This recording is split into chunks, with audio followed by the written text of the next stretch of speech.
যে পরিষ্কার নির্বাচনের রোডম্যাপটা আগে জানান। তারিখ নিয়ে নিশ্চয়ই আমরা চাই যত শীঘ্রই সম্ভব, এবং এখানে বিএনপির স্ট্যান্ডিং কমিটির নেতৃবৃন্দ কয়েকজন বলেছেন যে ডিসেম্বর কেন, আরো আগে তো দেয়া যায়, কারণ নির্বাচন কমিশন কিন্তু আমাদের কাছেও পরিষ্কার করেছে যে অক্টোবরের পর তারা প্রিপেয়ার্ড। সো তাদেরকে অক্টোবর পর্যন্ত প্রিপারেটরি টাইম দিতে হবে, এবং অক্টোবরের পর তারা প্রিপেয়ার্ড। সো অক্টোবরের পর যদি নভেম্বর বা ডিসেম্বর যে হিসেবেই টাইম অ্যানাউন্স করা হয় না কেন, তারা ওই হিসেবে নির্বাচন দিতে পারবে, মানে নির্বাচন কমিশনের কোনো অসুবিধা নেই। সো এই জায়গাটা থেকে তাহলে নির্বাচন কমিশন ক্লিয়ার। তাইলে আবার আপনি বলেন রিফর্মে আপনার এই যে কনসেনসাস কমিশন যেটা বসানো হয়েছে, কনসেনসাস কমিশনে ডক্টর আলী রিয়াজ পরিষ্কার করে, আমাদের সবার সাথেই তো বসা ভাই, আমাদের সবাইকে ওয়ান গ্রুপ ওয়াইজ পরিষ্কার করে বলেছেন যে উনার দায়িত্ব জুন মাসের শেষের ভেতরে এই ফুল আলোচনা শেষ করে জুলাইয়ের প্রথম সপ্তাহে অ্যাট দ্য লেটেস্ট দেশবাসীর জন্য পরিষ্কার জানিয়ে দেয়া যে কনসেনসাসে আমরা কোন জায়গায় এসেছি, এবং এটাই শেষ, তারপর আর কনসেনসাস কমিশনের কোনো কাজ নেই। তাহলে কনসেনসাসের কাজ শেষ, নির্বাচনের কাজ শেষ, তাহলে আপনি প্রলম্বিত কেন করবেন? সো এই যে এই আলোচনাটা, এবং এই আলোচনাটা ঈদের আগের দিন হঠাৎ করে যখন মাননীয় প্রধান উপদেষ্টা অ্যানাউন্স করে দিলেন, মাননীয় প্রধান উপদেষ্টা তো কারোর সাথে আলোচনা করতে পারতেন। দেশের সর্বোপরি যুগপৎ আন্দোলনে যারা ছিল, যে 2-3টা দল ছিল, আলোচনা করতে হবে কেন? আপনারা রোডম্যাপ চাইছেন, উনি রোডম্যাপ দেননি, ধারণা দিয়েছেন নির্বাচনের সময়, আলোচনা করতে হবে। রোডম্যাপ ছাড়া কিন্তু আসলে তারিখেরও কোনো মূল্য নাই। আপনি যদি বলেন আগামীকাল নির্বাচন, আপনি কিভাবে দিবেন আগামীকাল নির্বাচন? আপনার একটা রোডম্যাপ, না সেটাই বলছি যে আলোচনা করতে হবে। রোডম্যাপ তো তারা দেয় নাই, তো ওই রোডম্যাপ নিয়ে তো একটা আলোচনায় বসতে পারতেন। এবং আমরা পরিষ্কার দেখেছি যে যুগপৎ আন্দোলনে যে দলগুলো ছিল না, এগেন কি কারণে ছিল না সেটা তো যাবো না, বাংলাদেশ জামাত ইসলাম ছিল না, কিন্তু বাংলাদেশ জামাত ইসলাম অনেক ধরনের প্রেসারে ছিল, তার জন্য থাকতে পারেনি, সেটা ভিন্ন বিষয় ভাই, আমি তাদেরকে দোষারোপ করছি না থাকার জন্য, কিন্তু ছিল না। এনসিপির জন্ম হয় নাই, যুগপৎ আন্দোলন কি ওরা জানে না, যে আমরা 8-10 বছর ধরে যে আন্দোলন করেছি এটা কি ওরা জানে না। তো যুগপৎ আন্দোলনের যতগুলো দল ছিল প্রত্যেকটা দল জনাব তারেক রহমানের নেতৃত্বেই ছিল এবং এখনো আছে।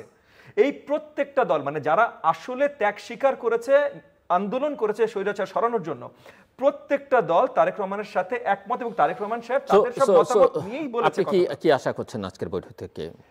দেখেন, আমরা এখনো আশাবাদী যে মাননীয় প্রধান উপদেষ্টা প্রেডিক্ট করছেন, আশা না বলে ভালো, না আশা আর প্রেডিকশন ভিন্ন, সেজন্যই তো বললাম আমি। দেখেন, প্রেডিকশন যেটা সত্যি কথা, প্রেডিকশন খুব পজিটিভ আমরা করতে পারছি না, তবে একটা ছোট একটা প্রেডিকশন আছে যে জনাব তারেক রহমান যে নেতৃত্বের পরিচয় দিয়েছেন, উনি যখন সামনাসামনি টেবিলে বসবেন তখন আনলেস প্রি প্ল্যান্ড সরকারের কিছু থাকে যে তারা একদিকেই যেতে চায়, অন্য কে কি বললো, কি বোঝালো বা কতখানি আলোর মুখ দেখালো সেটা তারা দেখতে রাজি না। মানে ওই যে ঘুমন্ত লোককে উঠতে মানে যে জেগে আছে তাকে ঘুম থেকে উঠাবে কে, তো ওই রকম যদি হয় তাহলে ভিন্ন কথা। ওরকম যদি না হয় তাহলে জনাব তারেক রহমানের সাথে বসবার পর আমি মনে করি যে সঠিক পথে আবার সবকিছু চলা শুরু হবে, যদি আগে থেকে তারা মনস্থির করে না থাকে যে তারা ওই জায়গাটায় ওইভাবেই করবে। Before December or after December, again more important to road map. আমরা তো ভাই, আপনি যদি আমাকে পার্সোনালি জিজ্ঞেস করেন, আমার দলের যদি রোড ম্যাপ বলেন তাহলে আমি 2026 ডিসেম্বরে দিলাম একটা রোড ম্যাপ দিলাম, আমি এর মধ্যে আরো আপনাকে কনভিন্স করবার জন্য বললাম বিচারটা এভাবে এগোবে, এতজনের বিচার আশা করছি হয়ে যাবে, আমি কোর্ট এভাবে সাজিয়েছি, আমি সংস্কারগুলো এগুলো করবো, এই সংস্কার ডিসেম্বরের মধ্যে, এই সংস্কার জানুয়ারির মধ্যে, জুনের মধ্যে, আগামী ডিসেম্বরের মধ্যে ঢুকবে, বাকিটা এই সংস্কার ববি হাফেজ পার্লামেন্টে গিয়ে করবে, মাহমুদ হাবিব পার্লামেন্টে গিয়ে করবে। আপনার ম্যান্ডেট না, না সে কারণে জিজ্ঞেস করলাম, এই কারণে আমি আপনাকে বলছি যে রোডম্যাপটা যদি ক্লিয়ার করেন, যেটা বললাম না বিফোর ডিসেম্বর আর আফটার ডিসেম্বর, আমরা তো as soon as possible, so before December হলে তো আমরা আরো বেশি খুশি। আমাদের ডেডলাইন হলো ডিসেম্বর, পরে গেলে অসন্তুষ্ট না, আমাদের ডেডলাইন হলো ডিসেম্বর, বিফোর ডিসেম্বর হলে আমরা আরো বেশি খুশি, কিন্তু before December cut off line. প্রধান উপদেষ্টা বলছেন এপ্রিলের প্রথমার্ধ, এপ্রিল কেন? মানে আগে ওনার একটা বক্তব্য ছিল যে, যেটা আপনি খানিকটা উচ্চারণ করেছেন, যে মিনিমাম সংস্কার হলে ডিসেম্বরের মধ্যে, একটু বেশি সংস্কার হলে আমরা জুন পর্যন্ত সময় নিতে হবে, কিন্তু এবার তো স্পেসিফিক উনি বললেন যে এপ্রিলের প্রথমার্ধ। এইবার উনি শব্দটা ব্যবহার করেছিলেন যে অল্প আকারের সংস্কার হলে ডিসেম্বরের মধ্যে হবে, সেটাই বললাম, বেশি আকারে, মানে এর আগে তো ছিল মানে এই দুই অল্প আর এখন অল্প আকারে হবে না, বেশি আকারে হবে না, মাঝামাঝি সংস্কার। এই জিনিসটা হচ্ছে, এইটা কেন অলওয়েজ একটা, মানে আমি একটা বাইনারি একটা পজিশনে আমরা কেন এনে ফেলি, আমি তো কোনোভাবে বুঝছি না। বিচার সংস্কার বলেন, নিহতদের পুনর্বাসন, আহতদের আপনার চিকিৎসা বলেন, নির্বাচন বলেন, কোনটার সাথে সাংঘর্ষিক? প্রতিটাই তো সমান্তরালভাবে চলা উচিত ছিল। এবং 10 মাসে যদি আপনি দেখেন এক এক করে, একেবারে ফার্স্ট যেটা আহতদের চিকিৎসা এবং নিহতদের পুনর্বাসন, মিজারেবলি এই সরকারের পারফরমেন্স ইজ ভেরি পোর, এটা নিয়ে বলারই কিছু নাই। দ্বিতীয়ত যদি আসেন বিচারিক ব্যবস্থা, সেখানেও কিন্তু অভিযোগের কোনো শেষ নাই। কোন বিচার নিয়ে আপনি আসলে, কোন বিচারের কারণে আপনি ডিলে করতে চাইছেন নির্বাচন, সেটা যদি আপনাকে বলতে হয়, তাহলে তো এই গত 10 মাসে অন্তত 3টা থেকে 4টা মানে দৃষ্টিগ্রাহ্য বিচার কার্য আমরা দেখতে পেতাম, আমরা পাইনি তো। আসুন এবার সংস্কার প্রশ্নে। এই সংস্কারে যে ঐকমত্য কমিশন যে কাজ করছেন, তার আগে আপনার মোটামুটিভাবে সবগুলো দল 100-র উপরে টপিকে এক জায়গায় হয়েছে জিলুর ভাই, এগুলো তো একটাতেও তো কাজ শুরু হয়নি। সেও কিন্তু 3-3.5 মাস 4 মাস আগের কথা আপনাকে বলছি। তাহলে আসলে আপনি এক্স্যাক্টলি যখন সংস্কার শব্দটা ব্যবহার করছেন, আপনি তো শাব্দিকভাবে সংস্কার শব্দটা শুধু ব্যবহার করছেন। এটার আসলে প্রতিফলনটা কোন জায়গায়? এইটার প্রতিফলন তো জাপানে 1 লক্ষ চাকরি, সেইটা তো নয়, ওইটা তো আমরা দেখতে চাই না। এই ধরনের মানে অদ্ভুত এক ধরনের কি বলবো, বায়বীয় কিছু কমিটমেন্ট, যেগুলো আলটিমেটলি 2-3 সপ্তাহ যেতে না যেতেই মুখ থুবড়ে পড়ে।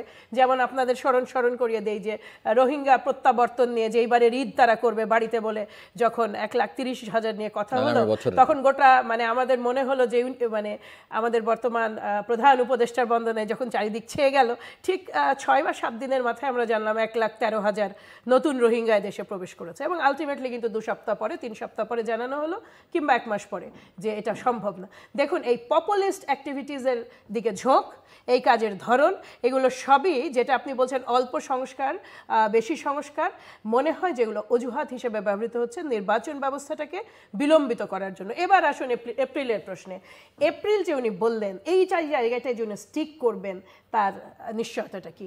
উনি এপ্রিল কেন বললেন? না, আমি আসছি এপ্রিল, ওই প্রসঙ্গে আসছে। উনি কিন্তু ইতিমধ্যেই একবার কিন্তু বলেছেন খুব পরিষ্কারভাবে যে ডিসেম্বরেই নির্বাচন দিয়ে দেওয়া সম্ভব, হয়তোবা আগেও দেওয়া যেতে পারে। এই আমাদের সম্মানিত প্রধান উপদেষ্টারই কথা। এরপরে সেটা আপনি যখন ঈদের শুভেচ্ছা দিতে যে বললেন, এখনো ইতিহাসে সেরা নির্বাচন করবার জন্য বেশি সময় লাগবে। এইবার হ্যাঁ, ওই কমেন্টও আমি দেখলাম, লন্ডনে বলেছেন, কেউ দেখেনি বাংলাদেশে, এমন অত সেরার অত দরকার নাই। মোটামুটি বাংলাদেশের এভারেজ মানুষজনের জন্য আপনাদের নিশ্চয়ই স্মরণ আছে যে শেখ হাসিনা বলেছেন 2024-এর নির্বাচনটা ইতিহাসে সেরা নির্বাচন, ইতিহাসে সেরা। এখানে এপ্রিলের বিষয়টাই হচ্ছে যে প্রথমত মানে আপনাকে নির্বাচন বাংলাদেশে, এটা তো 1-2টা বুথ, এটা তো আপনার মেয়র ইলেকশন না। বাংলাদেশের নির্বাচন ব্যবস্থায় জাতীয় নির্বাচনগুলো অনুষ্ঠিত হয় সারা বাংলাদেশ জুড়ে, স্কুল, কলেজ, শিক্ষা প্রতিষ্ঠানগুলোতে। ডিসেম্বর ইজ অলওয়েজ আইডিয়াল, কারণ হচ্ছে ওই সময় আপনার আবহাওয়া হচ্ছে এক্সট্রিমলি ফেভারেবল, এবং দ্বিতীয়ত আপনার কোনো ধরনের শিক্ষা ব্যবস্থার যে ফ্লো, সেটা ব্যাহত হচ্ছে না। আরও অনেকগুলো রিজন আছে যেই কারণে মানে ঐতিহাসিকভাবে বাংলাদেশে December has been established as a best time frame for any election. আপনি যখন আসলে এপ্রিলটা বলছেন, এপ্রিল আপনার ঠিক আপনার এই ঈদ শেষ হচ্ছে এবং কোরবান ঈদ, উইচ ইজ মাত্র 2 মাস গ্যাপ। এটা একটা এত ইনকনভেনিয়েন্ট টাইম ফ্রেমিং। সেখানেও ওই যে আবারও বলি, রোড ম্যাপ তো নয়। আপনি বললেন এপ্রিলের কোনো এপ্রিল প্রথম সপ্তাহে বা দ্বিতীয় সপ্তাহে, প্রথমার্ধে। আচ্ছা, প্রথমার্ধে। হোয়াট ইজ প্রথমার্ধ? আমরা 15 তারিখের মানে হোয়াট ইজ প্রথমার্ধ? কবে নাগাদ আপনি আসলে তফসিল ঘোষণা করছেন? আপনি কবে কি করছেন? এই জিনিসটা তো ক্লিয়ার হওয়া দরকার। এই আপনি প্রথমত ডিসেম্বরটা কেন পার হয়ে যেতে হবে, ঠিক কোন কোন কারণে এই সরকার কি কারণে ডিসেম্বরে নির্বাচন, একটা সুষ্ঠু নির্বাচন পরিচালনা করতে অপারগ বা অক্ষম, সেটা তাদেরকে ফার্স্ট পয়েন্ট আউট করতে হবে। আপনি যখন বললেন আমার সম্মানিত সহ আলোচককে যে আমরা ডিসেম্বরেই চাই কিনা, অফকোর্স আমরা ডিসেম্বর আগেই চাই, কিন্তু ধরুন তিনি যদি, তার তো সুযোগ আছে, এখনও সুযোগ আছে, তিনি যদি সবাইকে নিয়ে বসে তার সীমাবদ্ধতাটা, তার যদি অক্ষমতা থাকে সেইটা, কিংবা কোনো ধরনের বিশেষ অসুবিধা থাকে সেগুলো শেয়ার করেন, তার এর আগে অসংখ্য বিপদে তো এই সরকার পড়েছে। এটা তো প্রথম মানে অসংখ্য ইস্যুতে তাকে সাহায্য নিতে হয়েছে তো তার স্টেক হোল্ডারদের কাজে। এই ডিসকাশনটা হলে হয় কি, তখন অনেক কিছু সহজ হয় মেনে নেওয়া এবং মানিয়ে নেওয়া। কিন্তু মুশকিল হচ্ছে কি জানেন, ঠিক যেভাবে বাজেটটা দেওয়া হলো, আমি এটা একটা উদাহরণ হিসেবে আপনাকে বলছি, এই সরকারের কাছে এই সুযোগও ছিল না যে সবার কাছ থেকে অ্যাটলিস্ট এক ধরনের রেকমেন্ডেশন নেয়, আপনি ওটা ইমপ্লিমেন্ট করতে পারেন কি না পারেন। আপনি একেবারে খুব সাবেকীয়ভাবে, খুব মানে কমফর্টের সাথে মানে এমন এক ধরনের বাজেট আপনি দিলেন যে বাজেটটাকে প্রথমত তো বাজেট হিসেবে প্রথম শ্রেণীর নয়, তথ্যের অপলাপ বলেও তো মনে হয়, যেখানে আপনাকে ওয়ার্ল্ড ব্যাংক আজকেই দেখলাম বোধহয় 5 না 7 ঘন্টা আগে একটা যে আপনার 3.3 তারা ইয়ে করছে এবার আমাদের গ্রোথের বিষয়, সেখানে কিন্তু 5 অলরেডি 5 পয়েন্ট সামথিং ক্যালকুলেট করা হয়েছে বাজেটে। একটা ওভার অ্যাম্বিশিয়াস বাজেট ঠিক সেইভাবে দেওয়া হয়েছে, সেইভাবে মানে যেইভাবে একটা নির্বাচিত সরকার কিংবা ওই ফ্যাসিস্ট সরকাররা দিয়েছে। তো তাহলে আচরণটা থেকে ইনারা বেরোতে পারবেন, মানে পারবেন কবে? আসলে কবে তাদের মনে হবে যে তাদের দায়িত্ব সীমাবদ্ধ, তারা সুনির্দিষ্ট এজেন্ডা নিয়ে এসেছেন এবং এই এজেন্ডার বাস্তবায়ন না করে, সুনির্দিষ্ট বাস্তবায়ন না করে অন্য যাই করুন না কেন সেটা আসলে তাদের প্রতি যে দায়িত্ব দেওয়া হয়েছে সেটার সাথে অসততা করে। মিস্টার ববি হাজ্জাজ, এই প্রশ্নটা আপনার কাছে যে এপ্রিল কেন বেছে নিলেন বলে আপনার কাছে মনে হয়, কিন্তু একই সঙ্গে আমার প্রশ্ন যে এরই মধ্যে আপনারা যখন ডিসেম্বরে নির্বাচন দাবি করছেন, অন্য কোনো মহল থেকে, অন্যান্য মহল থেকে যদি এই দাবি ওঠে আগামী কিছুদিনের মধ্যে যে আগে স্থানীয় সরকার নির্বাচন, আগে গণপরিষদ নির্বাচন, জুলাই চার্টার নিয়ে বিতর্ক, রাষ্ট্রপতিকে বিদায় দিতে হবে, সেনাপ্রধানকে সরাতে হবে, প্রধান বিচারপতিকে রাখা যাবে না, এরকম নানা রকমের আলোচনা, নির্বাচন কমিশন যেটা আছে এটা আমরা মানি না, এবং মব কালচার গত কয়েক মাস আমরা দেখেছি, এটার যদি আরও বিস্তার ঘটতে থাকে, হ্যাঁ মানে সেটা কিভাবে হ্যান্ডেল করবেন আপনারা, ডিল করবেন? আমি তাহলে ফার্স্টে এপ্রিলেরটাতে আসি। এপ্রিলেরটাতে আমি এগেন আমার বিজ্ঞ সমালোচকের সাথে এক জায়গায় একটু দ্বিমত পোষণ করবো। মানে দ্বিমত পোষণ করবো মানে কি, যে এপ্রিলের এক্সপ্লেনেশনের দরকার নাই, এপ্রিল কেন খারাপ এটা এক্সপ্লেনেশনের দরকার নাই। সরকারের দিতে হবে এক্সপ্লেনেশন, তারা কেন ডিসেম্বর দিবে না, সরকারের দিতে হবে এক্সপ্লেনেশন। জনগণের জন্য সরকার, সরকারের জন্য জনগণ না, সেটা অন্তর্বর্তীকালীন সরকার হোক আর সেটা নির্বাচিত সরকার হোক। সো সরকারকে জানাইতে হবে তারা এপ্রিলে কেন দিলেন। আমরা বলতে বলতে টায়ার্ড হয়ে যাবো এপ্রিল কেন খারাপ, এটা না ভাই।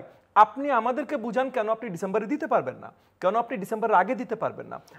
যদি ব্যাপারটা এরকম হয় ডিসেম্বরে দিলে বিজয়ের মাস, মার্চ মাস, স্বাধীনতার মাস, ফেব্রুয়ারি 21-এর চেতনার ইস্যু, মানে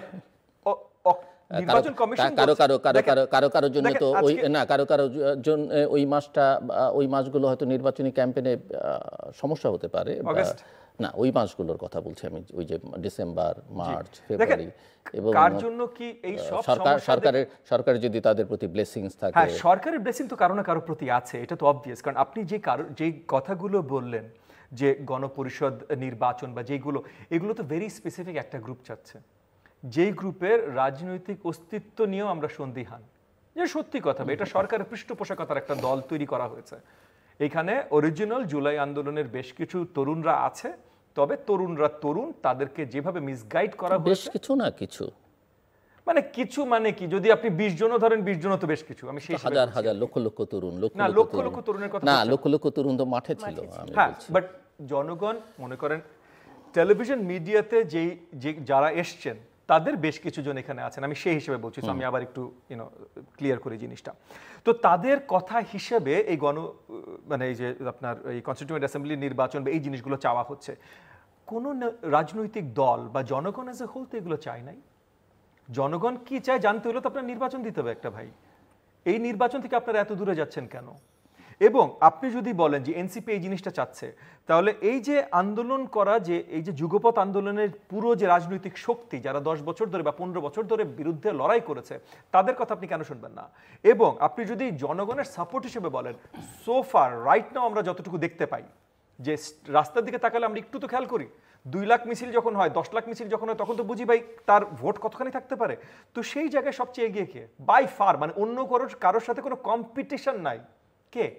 বাংলাদেশ জাতীয়তাবাদী দল, বিএনপি, যার নেতৃত্ব দিচ্ছেন জনাব তারেক রহমান। তাহলে আপনি জনাব তারেক রহমান যেই দল লিড করেন, যেই দলের by far biggest public following, people following, সেই দলের কথা না শুনে আপনি র্যান্ডম কোন একটা গ্রুপের কথা শুনছেন, এটা তো অ্যাকসেপ্টেবল না, এটা তো জনগণের কাছে অ্যাকসেপ্টেবল না। আপনি কেন শুনবেন? তো একটা পরিষ্কার দিতে হবে তো ভাই, আজকে নাহলে কালকে একটা পরিষ্কার দিতে হবে। এই যে আপনি যে এই যে আপনার আমাদের আর্ম ফোর্সেসের কথা বললেন, আর্ম ফোর্সেস সরকারের একটা অংশ, আর্ম ফোর্সেস সরকারের একটা অংশ, সরকারের হয়ে কাজ করে।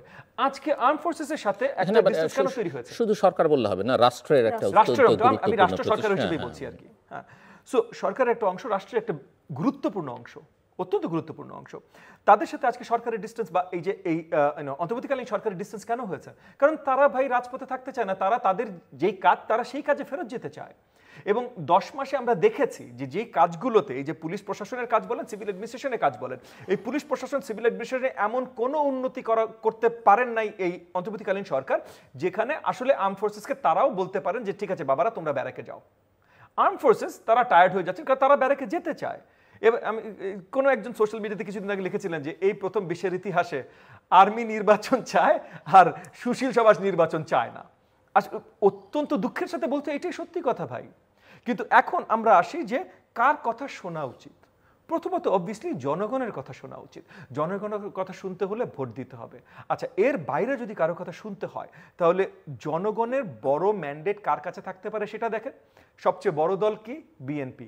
বিএনপির নেতৃত্বে বাকি সব রাজনৈতিক দলও আছে, হাতে গোনা এই যে এনসিপি ছাড়া বাকি সব রাজনৈতিক দল বিএনপির নেতৃত্বে। কেন বাকি সব বললাম? কারণ বাকি সব রাজনৈতিক দল যারা মনে করেন বিএনপির সাথে তাল মিলিয়ে কথাও বলছে না, তারাও বিএনপির সাথে এখন রেগুলারলি মিটিং করছে কয়টা সিট পেতে পারে যদি বিএনপির সাথে কোয়ালিশনে যায়। যদি আমি আপনার সাথে আলোচনায় থাকি ভাই, কোয়ালিশনে গেলে কয়টা সিট পেতে পারি, তার মানে আমি বাইরে যখন আপনার বিরুদ্ধে কথা বলছি শুধুমাত্র একটা কারণে বলছি যে আপনার সাথে আমার সিটের সংখ্যা বাড়ানোর, আর কোনো কারণ নেই। তার মানে প্রত্যেকটা দল তাহলে জনাব তারেক রহমানের সাথে জাস্ট নিজেদের সিট সংখ্যা বাড়ানোর জন্য হয়তো একটু পলিটিক্যাল গেমস খেলছে, যেটা খেলে থাকে অনেক সময় নির্বাচনের আগ দিয়ে। তো এই জায়গা থেকে তাহলে আপনি কার সাথে বসবেন? রাষ্ট্রকে আপাতত স্থিতিশীলতা বা স্টেবিলিটি দিয়ে রেখেছে আমাদের আর্ম ফোর্সেস। সেই আর্ম ফোর্সেস যখন তারা রেস্ট চাইছে, তারা তাদের জায়গায় ফেরত যাচ্ছে এবং তারা জানে যে নির্বাচন না দিলে তারাও যেতে পারবে না, সেই জায়গা থেকে আপনি ওই জায়গাটার অস্থিরতা কেন বাড়াতে চেষ্টা করছেন? অ্যাডিশনাল আপনি যে ইস্যুগুলো নিয়ে আসছেন, এই যে ঈদের আগের আলোচনায় বা বক্তব্যে মাননীয় প্রধান উপদেষ্টা যে ইস্যুগুলো তুলেছেন, এটা না তুললেও পারতেন ভাই। করিডোরের ইস্যু তুলেছেন, পোর্টের ইস্যু তুলেছেন। করিডোর ইস্যুটা কেন তুললেন? করিডোর ইস্যুটা anyway you look at it, এখন আপনার এখানে মিয়ানমারের ম্যাপ দেয়া, করিডোর ইস্যুটা আপনি যেভাবে তুলেন না কেন, Myanmar is a destabilized state right now. বলা যায় না ভাই আগামীতে মিয়ানমারে বড় বড় জিওপলিটিক্যাল ফোর্সেসের প্রক্সি যুদ্ধ হইতে পারে। সেইখানে আমরা যদি ঢুকি তাহলে এটা বাংলাদেশের ফরেন পলিসির জন্য কত বড় একটা জায়গা, এটা আপনার একটা বেসিক আন্দাজ না। You don't have to be a foreign policy expert to know this, to understand this. এই জায়গায় আপনি অন্তর্বর্তীকালীন সরকার কোনো ম্যান্ডেটওয়ালা সরকারও যদি ঢুকতে চাইতো এখানে, আমি হয়তো আন্দোলনে নামতাম। আমি আমার দল নিয়ে আমি আন্দোলনে নামতাম ভাই, যদি ম্যান্ডেটওয়ালা সরকার ঢুকতে চাইতো। আর এখানে কোনো ম্যান্ডেট ছাড়া সরকার ভাই, সে বলছে আমরা এখানে করিডোর দিব, কিভাবে? সো এই যে আলোচনাগুলো, নির্বাচন, করিডোর, রিফর্ম, মানে বিভিন্ন ধরনের আলোচনা যেগুলো কোনোভাবে একসাথে বসে না, যেগুলো সবকিছুর জন্য পিপলস ম্যান্ডেট নিতে হবে, সবগুলো একসাথে